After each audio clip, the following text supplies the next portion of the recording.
Hey guys, in this video I will show you how to send money from Cash App to a Chime account. Alright, let's begin.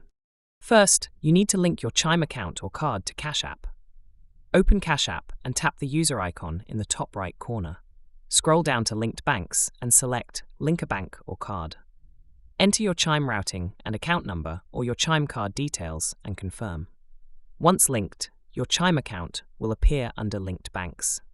Now, to send money from Cash App to Chime, go to the Cash App home screen and tap your balance in the bottom left corner.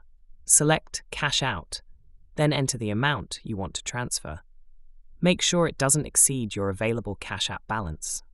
Next, choose Chime as the destination and select a transfer speed.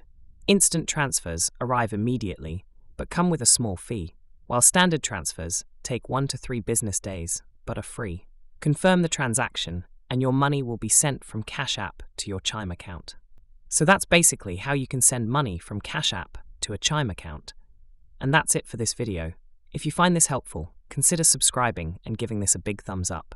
Thanks.